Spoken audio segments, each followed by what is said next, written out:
Alright,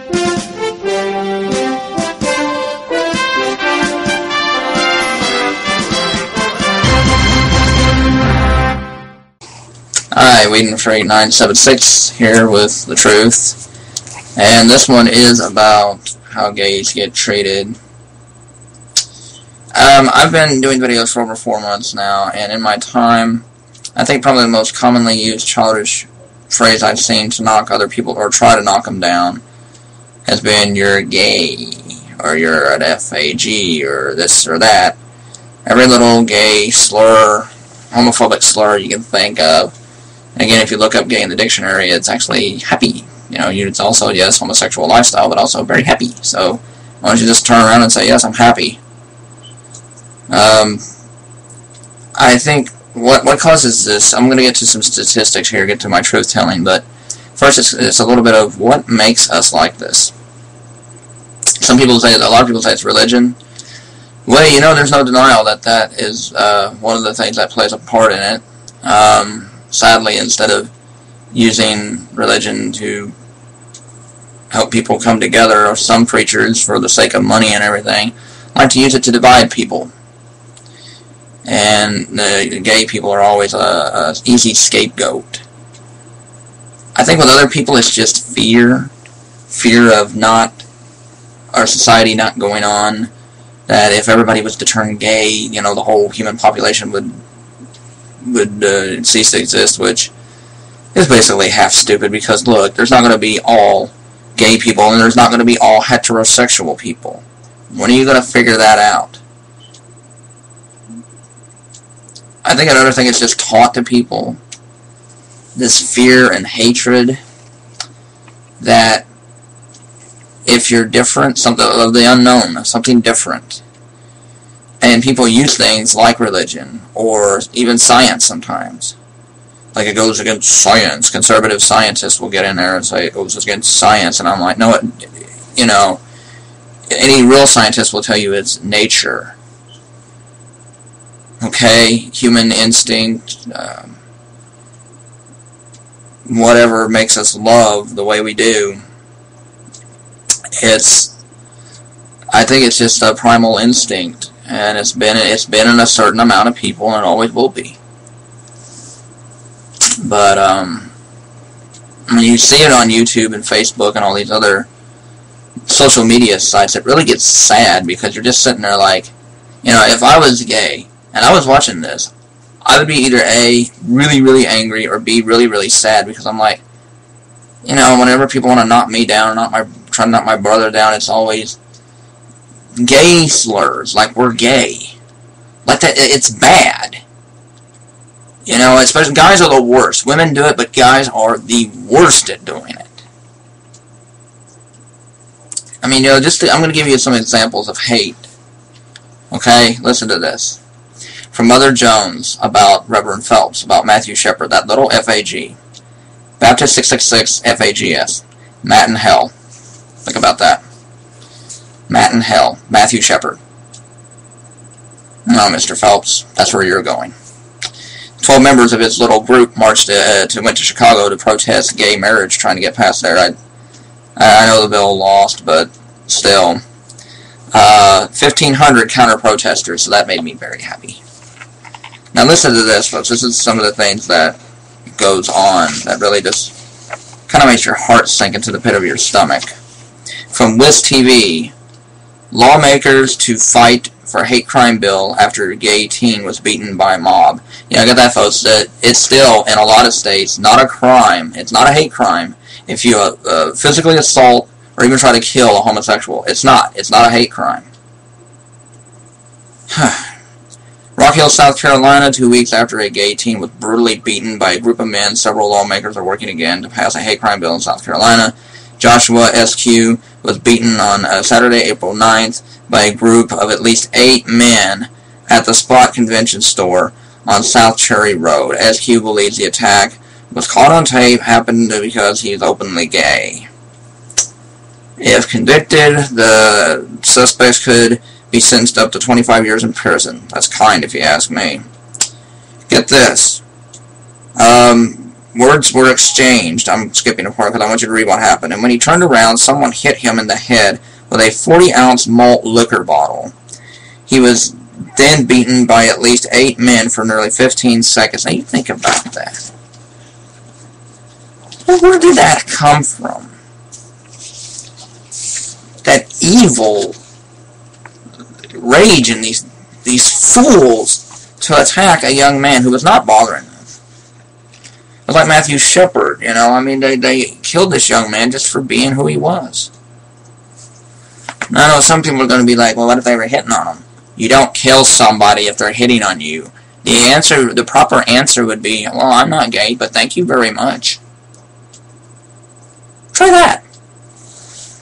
Bunch of third graders. Now, listen to this. Well, a guy named Stateless Liberty told me, we need a free market, and I said, well, what about if companies wanted to discriminate against African Americans and minorities and gays and stuff? And he's like, well, why would they do that? They want money. Well, you would think so, don't you? But the thing is, here's the problem. A lot of them don't care. You know, I saw this on ABC News. This was a while back, so I'm going to try to find the link. I'll dig and look for it if I can find it. I remember this story so well. It was on a show they had called What Would You Do, where a guy pretending now. He was pretending to be an angry restaurant owner, and he was yelling at this couple because they were gay. Nobody did a damn thing. They said it was none of their business.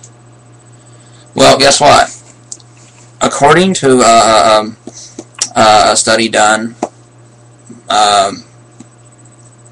over 50% of the restaurants in this country can not serve gays if they want to. They can turn them away. They can discriminate against them. And there's not a damn thing that can be done about it. But you know what? Not all is lost. For the 3.8% of the population that is gay, yeah, folks, 9 million people in this country are considered bisexual, gay, or transgender. 3%. And it scares the hell out of the rest of the 321 million that are not. Well, not all 300, but you know what I mean. The people who are homophobic. But, I don't get it. I really, honestly, I don't. But there is good news, though. Younger people, they don't care about gay marriage. They don't. More of them have gay friends and everything, you know, I mean, they really don't care. And that's good to hear. Here's some more good news, actually. States where gay marriage is legal. I got this from gaylawreport.com. My other one, yeah, I already told you that. Massachusetts back in 2004, Connecticut in 2008, Iowa, Vermont in 2009, New Hampshire and Washington, D.C., not really a state.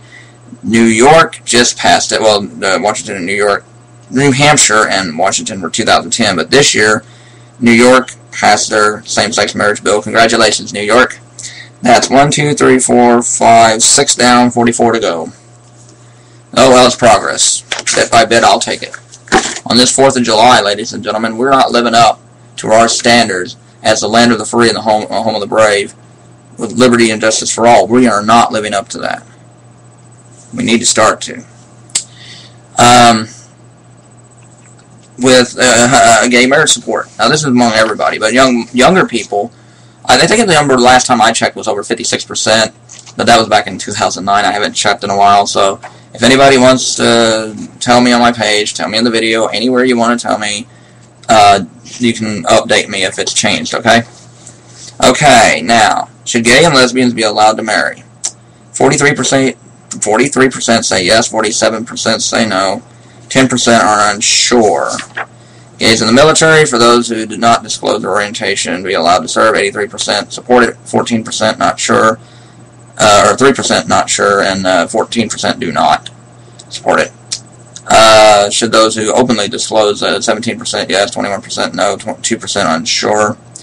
Total number of gay couples, this is this, 594,000 at 391. Number of people in a couple, 1.2 million. Biggest state with gay couples, 92,138. California, least. North Dakota, 703. In other words, basically, there are some low number of people in this country throwing a hissy fit over some people who just want to love. I have a wonderful friend who works at GameStop. Hey girl, bless her heart, she's gay. She went to the National Gay Pride Parade here, and this snarky woman went, I hope they don't stare at the police officers. I mean, that's because we've never had a woman stare at a gay, or a straight woman stare at a police officer, a male officer, and a male person stare at a female officer. That's never happened before. Never, never, never, never, right? Hi, I'm waiting for it's 976 here with the truth. And I got a new segment I'm going to call the Truth Tidbits about stories that the mainstream media may not have covered, but I got it from a good source. So I'm going to give you a few little interesting tidbits of news to chew on. The big story today is going to be homosexuality and how gays get mistreated and misrepresented here in this country. And also today, I want you guys to go to a link I'm going to give you about Bernie Sanders' debt petition. I want you to sign it because it's important that we have shared sacrifice in this country. Not the poor, just the poor give. You know, if we're going to sacrifice, let it be both from both ends. It's always the poor that gives the most, and the middle class. Anyway, from the Nation, a feminist in charge at the Times. Her name is Jill Aberson, and June 2nd was named the first female executive editor at the New York Times. Second, a step toward fair sentencing for the Fair Sentencing Act of 2010 that Obama signed. Eric Holder wants to take a step further, that minor drug people who use pot, even cocaine and crack, who are not dangerous and not hurting nobody. You know, I'm not talking about the dangerous drug dealer, you know, the ones who shoot people and stuff. I'm just talking about regular people. I may not like drugs, but if they're just using them, they may be dumb for using them, but they're not evil. And if I had a choice between sentencing a killer, a murderer, a rapist, or somebody who was just out shooting something up their nose, and guess what? I'm going to choose the murderer or the rapist to put into a long sentence. And congratulations, thanks to Family Values at Work. Now, this is actually a progressive, it don't sound like, but organization that with their work and everything in Connecticut, a bill passed the House to where more families can get sick leave now for their children and even their spouses and stuff. Congratulations. And ladies and gentlemen, I also have a special announcement at the end on what we can do as liberals to help take back, you know, help fight back against righties, thanks to the great Franks. Today on The Truth.